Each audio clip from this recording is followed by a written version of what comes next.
All right, check this out. CQT 7-Eleven. Why 7-Eleven? Because that's the gas station I bought it at. What do you think? I'm just kidding you. Oh, it's a Harns. By the way, this is a Harns knife. And so you would have thought this is Top's knife, but this is not. It's Harns.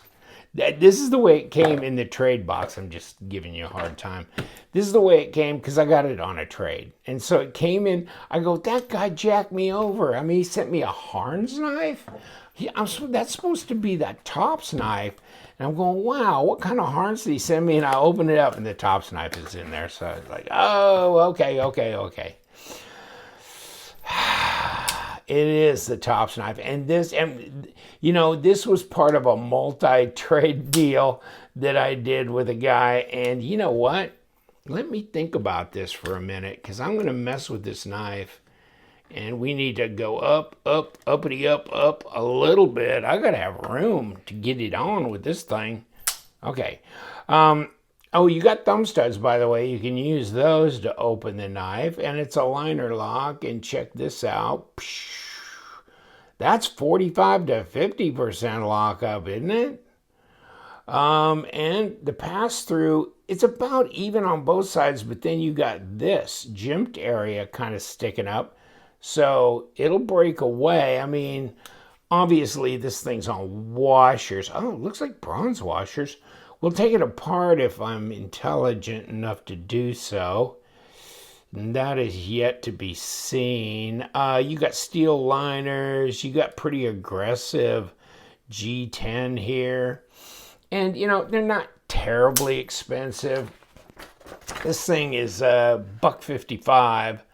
So, you save $84. You lucky bastard. Oh, by the way, you can get this in a non-tanto blade. So, but 4.3.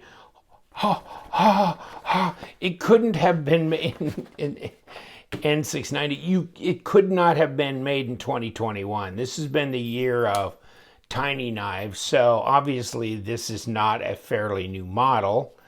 Oh, somebody been carrying this a little bit. Tip down. Holy Mother of God. Really? Is that? I mean, I don't mind. Okay. Let me just tell you, I don't mind. I mean, this thing, of course, it's not the original pocket clip, but comes tip down. Okay, it does. The Spyderco paramilitary tube comes tip down. But you can move it to tip up because you can go tip up, tip down, right and left. Okay, let's just hold that thought. Yeah, this would be nice, and you don't need 500 screws holding that clip on anyhow. I don't know, maybe this is made for something extreme use, but I don't know that you need 4 screw holes. I think 3 looks pretty damn good to me. But it is deep carry. I mean, that's the one redeeming factor here. And of course, the screw tops are not flush, so they still can interfere with your pocket going in and out. But this is a hoss. I mean, this is almost a thinker for, having a belt pouch for this thing, because it is a monster. You got standoffs, 1, 2, 3, 4. I mean, you got enough screws through here. I mean, a bunch, right? You like the sound effects? And then you got the pivot thing going on. So, and we love to cover that pivot up with that freaking, oh, yeah. With that, we will take it apart from the front, come to think of it. So then we got like a DLC coated blade, or maybe Teflon, or God only knows what it is. It doesn't say on here. Blade finish. Check this out. Blade finish. Black what? Okay, whatever. Some kind of glider.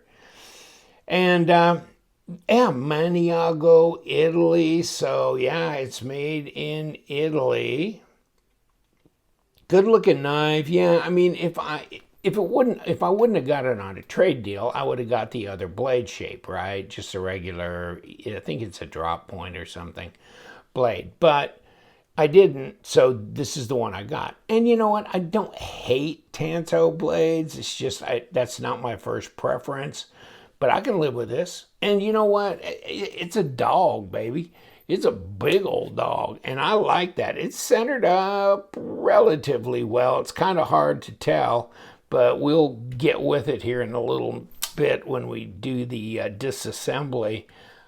And so this knife didn't look quite centered, but I tightened the pivot down and it centered the blade. But since it's a washer based thing here, I had to back that off or it wasn't even going to open and close hardly. And so now I'm going to have to make a decision between action and centering because it's not perfectly centered. It's not far off though.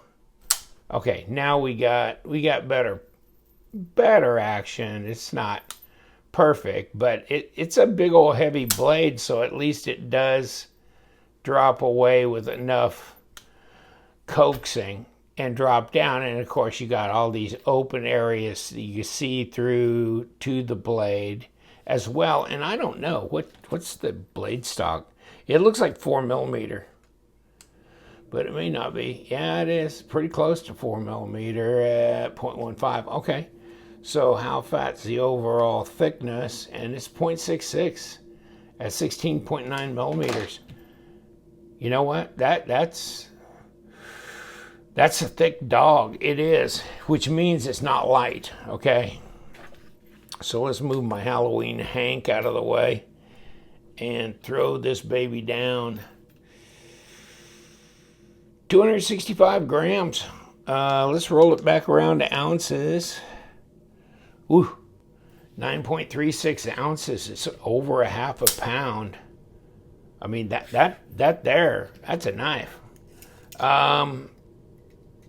Let's get on here. Well, hell yeah, we got a 4.5-inch blade and a little over 10 inches overall length at 26 centimeters. We've got 11.5 centimeter blade length. That's that's pretty good. That's pretty damn good. Oh, hold on. Oh, okay. No, that's sharp. Yeah, that's good. Okay, yeah, they put a pretty good edge on it. So, fine that way. If you like big knives, I do. I like big knives. I think they're a lot of fun. They're not going to be something you're going to carry every day here and there. I mean, because you're going to start looking around going, yeah, I need something a little bit more sensible, even if it's going to be like a full-size EDC like the Paramilitary 2. This is 3.8 ounces, okay? That's just crazy. This is crazy at over 9 ounces. So, yeah, it's a big knife, but it's a big knife, and it's a heavy hand feel. One thing I was thinking about when you're talking about this pocket clip, think about the ergos. Here you are up on this knife, and a couple of things to think about. Number one, you got this palm swell here, but this is big enough you're almost getting 2 fingers in there, and then you got a lot of room back in here. So if you got big, huge hands, well, yeah, this is a great knife. Otherwise, you might have to like kind of roll back a little bit like that. You do have a little choil area in here, so that's nice for sharpening, getting around and then not banging up against things with your sharpening stone. So, okay, that works. Yeah, I mean, it's grippy, it's tactile. That's what you want. The pocket clip, you know, since you're back here, it's kind of close to the scale by the time, you know, this is kind of where I want to grip it, right here. I don't want to grip it like this necessarily. I feel more natural right in here, kind of backed up a bit. Reverse grip, okay. So it's not so much that the pocket clip destroys the ergos where it's at. It's just that I prefer a tip-up orientation, and obviously there's a reason. First of all, it seems like a lot of the Europeans do tip down, but there may be tactical reasons to have it in a tip down orientation as well. I'm just not up on that. So let's roll it around and around and around. Let's see what we got here. For blade to handle length. Okay, I mean, you know what? We're good there. And the design flows. I mean, so it's a nice flow on the design, and you do have a lanyard hole, and it's not tubed because you don't have a back spacer. But I don't think they needed to add any more weight to this knife. You've got jimping here, and this is jimped here. So you know, I mean, there's none on top of the blade, but I don't see myself really doing this. Doing this, yes. Not so much this. So, okay, I think we've got the traction where the traction needs to be. You know, it's, you know, for such a big knife, you would think they'd have maybe a number 10 on the pivot, but they don't. It's a number 8. And then you would think they would probably have like number 8 screws along here. And you know, I'm not overwhelmed with the quality of the hardware necessarily, but okay. I mean, it is what it is, and let's see if it actually functions and we don't have any drawbacks. So far, so good.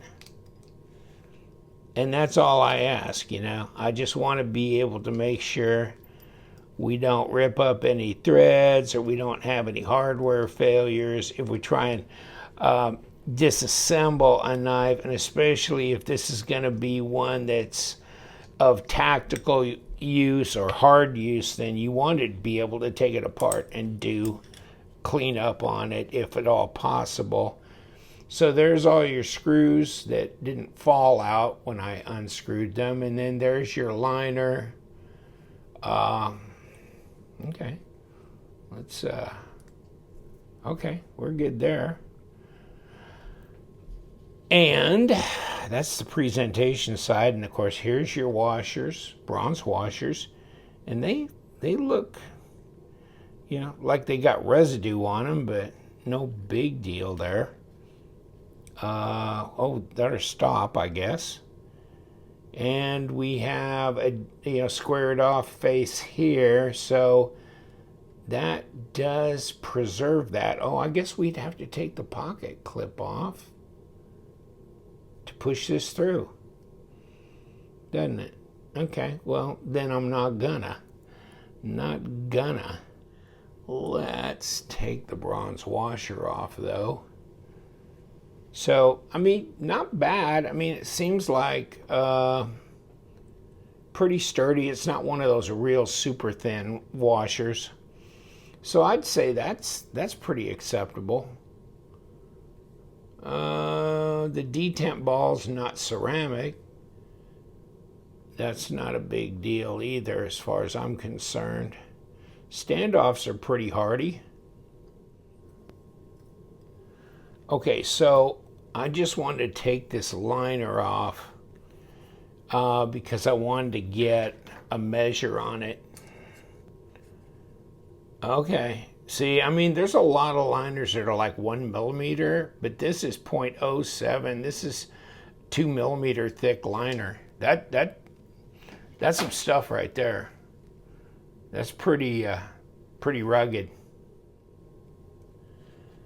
Yeah, I mean, these screws coming through, the front, they're long johns too. I mean, they got to go through the scale, the liner. Oh, well, and you may be wondering, well, how thick is the damn scale then? And that's almost 4 millimeter, 0.15. Seriously? I guess. There's 0.15, 3.9 millimeter. Wow. It's built, that's for sure. All right, I got this apart. You know, I don't know. Anybody have a specific opinion about washers like this, whether you really want to, stick some lube on there, or would they just as well polish up, just through contact with the blade, etc.? I don't know. I mean, I'm inclined not to put any lubrication on them, but I don't know. I mean, I seriously don't know. I know one thing. I'm gonna put that damn blade stop back in. Is that okay? We're good. Interesting the way they did this pivot, the way they set it up, especially with that pocket clip. It almost looked like it was a pain to have to do it that way, and it's a pain to have it that way as well, as far as I'm concerned. Okay. So, not big with that. I'm going to stick this down here, and then I'm going to compress this. Then I'm going to put this washer on. And then I better figure out how to rotate this around and get this laid down on top. Okay. I guess that's going to work.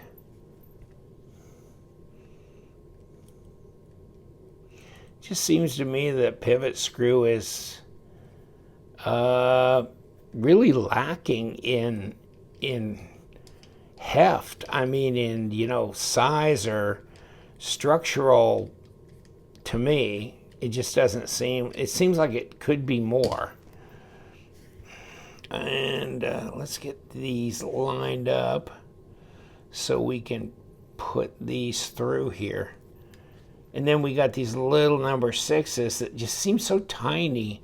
I mean, there's a lot of them, but wouldn't you want something a little bit bigger, heavier duty in a knife like this?